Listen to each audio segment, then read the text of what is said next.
Hi, my name is Liz. Today we're going to play a card game called Differentiate. In this game, you are scientists who are studying stem cells. To win, be the first to differentiate or grow 3 new kinds of cells in your lab. Start by downloading the different PDFs from the Ology website. Now, let's make the cards. First, print the cards on one side of heavy paper or cardstock. Then, print the pattern on the other side. This will help keep the faces of the cards from showing through. Cut the cards to make your deck. There are 130 cards total. So be sure to shuffle the deck really well. Shuffle at least 7 times. All right, we're ready to play. This game is for 2 to 4 players, so grab a couple friends. The middle of the table is the human body, where players will all work together to differentiate or grow new cells. The area right in front of you is your lab. Each player places the My Stem Cell lab sheet in front of them. This is where you will work on your own to grow new cells. And the first player to differentiate 3 kinds of cells in their lab wins the game. All right, so how do you differentiate cells in this game? It works a little differently in the human body and in the lab, and I'll show you how. In both, you differentiate cells by forming chains of cards. In the human body, there are 4 cards in the chain. When it's your turn, just place 1 or more cards from left to right in this order. Totipotent, pluripotent, multipotent, and differentiated. The totipotent and pluripotent stem cell cards are always the first 2 cards in the chain.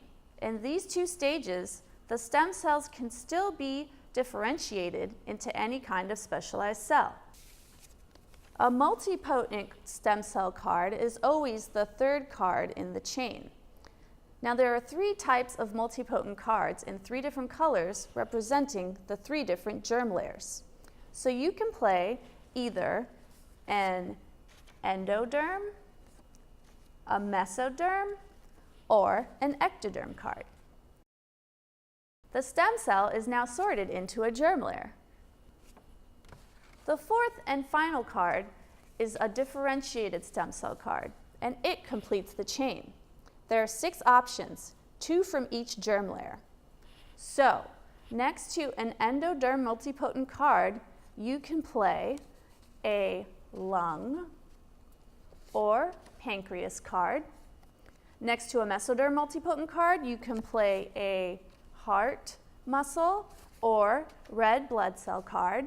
And next to an ectoderm multipotent card, you can play a skin or neuron card. These cells have now grown into specialized cells. It's super easy. Just make sure the 3rd and 4th cards in the same chain are the same color and you're all set. Okay, so that was how you would form chains in the human body in the middle of the table. Remember, all players will work together to form many different chains of cards here. Now in the lab, you're working on your own. And the first person to differentiate 3 kinds of cells in their lab wins the game. If you look at your lab sheet, you'll notice that there are just 3 cards in a chain. And you'll see that the first card in the sequence is an induced pluripotent card. This is a super special card. Why is it so special? Well, in real life, scientists have figured out a way to take an adult cell and induce it back into a stem cell. They call it an induced pluripotent stem cell, or iPS for short, and that's what this card represents. Anyway, an induced pluripotent card starts a chain in your lab. And you do that by using an iPS card from your hand to pick up a completed chain in the human body. Swoop it up and stack all 5 cards in one of the rectangles in the first column of your lab with the iPS card on top. It doesn't matter which row the stack is in, because you can move it around to another row if you need to. You have now induced a differentiated cell back into a pluripotent stem cell in your lab. and then it can turn into a completely different kind of specialized cell. And from there, you just follow the same process. When you can play a multipotent card, just move an unattached IPS stack to the row that matches that card. And the differentiated card completes the chain. Here, I'll use another IPS card to scoop up another chain.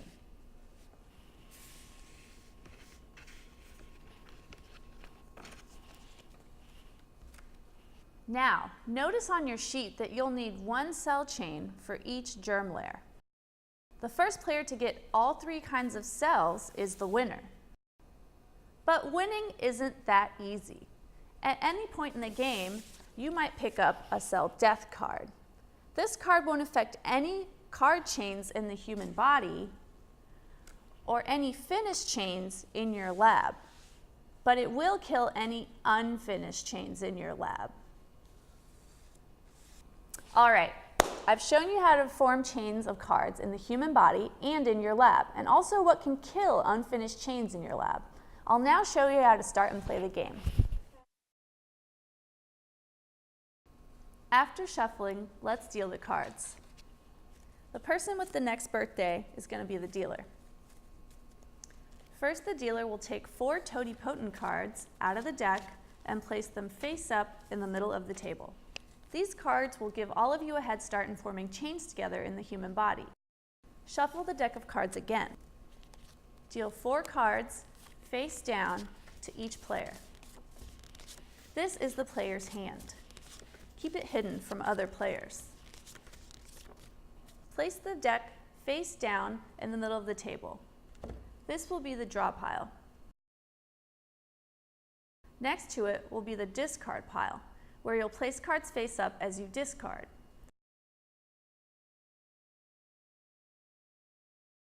If the draw pile ever runs out of cards, just shuffle the discard pile to become the new draw pile. Now, everyone look at your hand. Here's a peek at mine. Starting with the person to the left of the dealer and then going clockwise, do the following.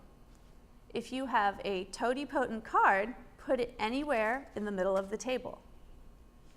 If you have a pluripotent card, put it next to any unattached totipotent card on the table. If there are no available totipotent cards, hold on to your pluripotent card until a turn when you can play it. And if you pick up the cell death card, woo, just put it back in the discard pile, since no one has started a chain in the lab yet.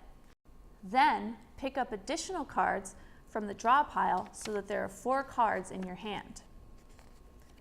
Repeat this step if you get another toti, pluri, or cell death card. I'm good. On a turn, a player may do one of the following. 1.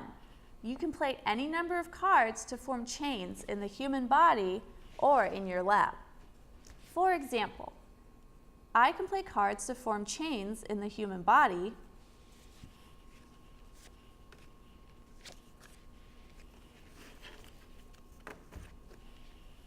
and I can play cards to form chains in the lab, all within the same turn. 2, you can swap any number of cards in your hand. Just place them face up in the discard pile and pick up the same number of cards from the draw pile. This action completes your turn. Or 3, if you can't or don't want to do anything, you can always pass. At the end of your turn, replenish your hand by picking up 1, 2, 3, or 4 cards from the draw pile so that your hand has a total of 4 cards again. And if you pick up a totipotent, pluripotent, or cell death card, you must play it immediately. Remember, totipotent and pluripotent cards go in the human body, and the cell death card goes in your lab.